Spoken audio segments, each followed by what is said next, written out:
बहुत पुरानी बात है। एक गांव में एक कंजूस सेठ रहता था। उसके साथ उसकी पत्नी और उसका एक 25 साल का नौजवान लड़का भी गांव में उसके साथ रहता था।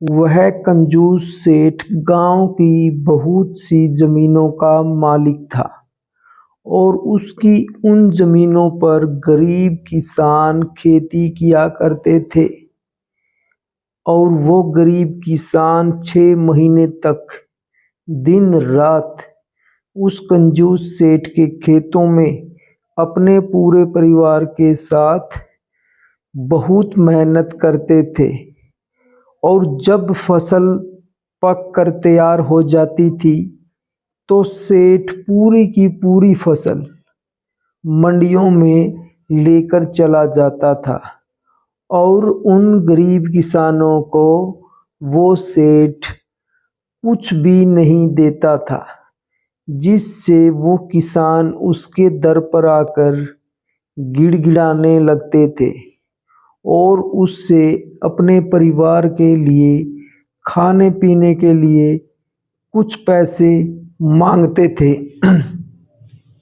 यह सब उसका नौजवान लड़का भी देखता था और एक दिन वह लड़का अपने पिताजी कंजूस सेठ से कहने लगा कि पिताजी, आप इन किसानों को इतना तंग क्यों करते हो? ये सभी किसान अपने खेतों में दिन रात मेहनत करते हैं और हमारे लिए पैसा कमाते हैं। आप इनकी मदद क्यों नहीं कर देते?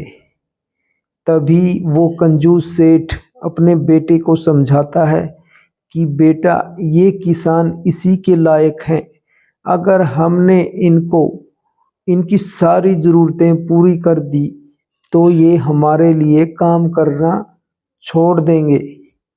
तभी उसका बेटा बहुत नाराज होता है अपने बाबूजी कंजूस सेठ से और वह अपने बाबूजी से कहने लगता है कि मैं यह सब नहीं देख सकता और वह उस गांव से बाहर शहर में एक फैक्ट्री में नौकरी करने लगता है और वहाँ पर उसे अच्छी मोटी सैलरी मिलती है।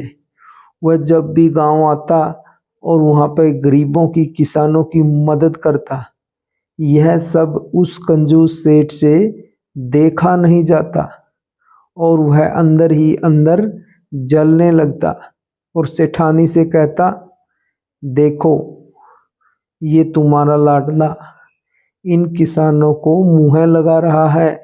ये किसान गरीब नहीं, ये झूठ बोलकर फरेब से इससे पैसे ऐंठते हैं और वह किसान मौज मस्ती करते हैं और यह आधी सैलरी अपनी किसानों में बांट रहा है। इससे कहो ये किसानों का पैसा ना दे।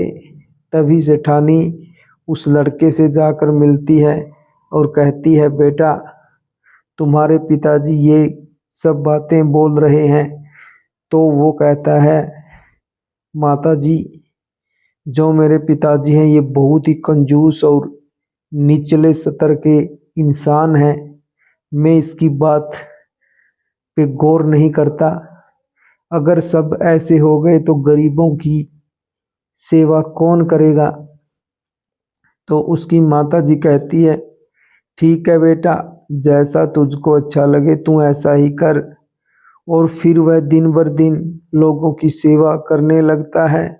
यह सब देखकर सेठ तिलमिला उठता है और एक दिन एक गरीब किसान सेठ के घर में आता है और सेठ के लड़के से बोलता है, बेटा, मुझे कुछ पैसे दे दो।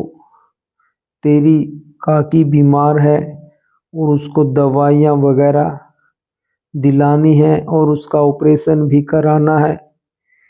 तो तभी सेठ का लड़का अपनी अलमारी से अपने कुछ गहने और कुछ रुपए उसको दे देता है और कहता है, काका जी, काकी का इलाज करवाओ, पैसों की चिंता मत करो।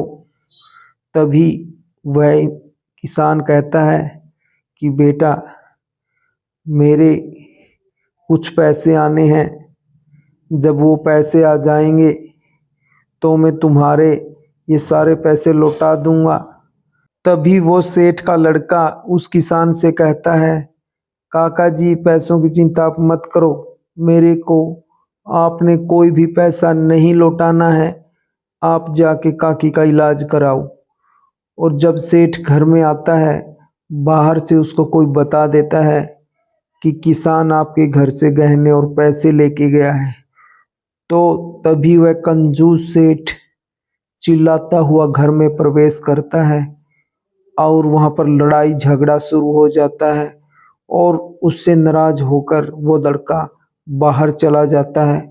फिर उसकी माँ बहुत दुखी होती है और बहुत ज़्यादा समय के बाद जब वो लौट के आता है तो उसकी माँ कहती है कि बेटा, ये तुम्हारा बाप जो कंजूस है, इससे तुम लड़ाई झगड़ा मत किया करो, तुम्हें जो करना है वो तुम करो, लेकिन इससे लड़ाई झगड़ा मत किया करो। वो कहता है कि माते, ये जो कंजूस सेठ है अपने वाला, ये बहुत खराब है, ये लोगों का खून चूसता है, आखिर ये पैसे को कहाँ लेकर के जाएगा, हमें गरीबों की सेवा करनी चाहिए। और वह फिर टिफिन लेकर के अपने काम पर चला जाता है और फिर वह काम पर जाते वक्त उस किसान से मिलता है और देखता है कि वो हॉस्पिटल के अंदर बैठा हुआ होता है। और तभी वह पूछता है उससे जा कर के कि काका, काकी का इलाज हो गया? तो काका की आंखों में आंसू आ जाते हैं और वो कहता है कि बेटा, तुम्हारी सहायता से तुम्हारी काकी का ऑपरेशन सफल हो गया है और वो आज बिल्कुल ठीक है, और अगर आप जैसे लोग ना होते तो ये बीमारी आज ठीक ना होती और तुम्हारी काकी आज स्वस्थ नहीं होती। यह कहकर वह गरीब किसान रोने लगता है।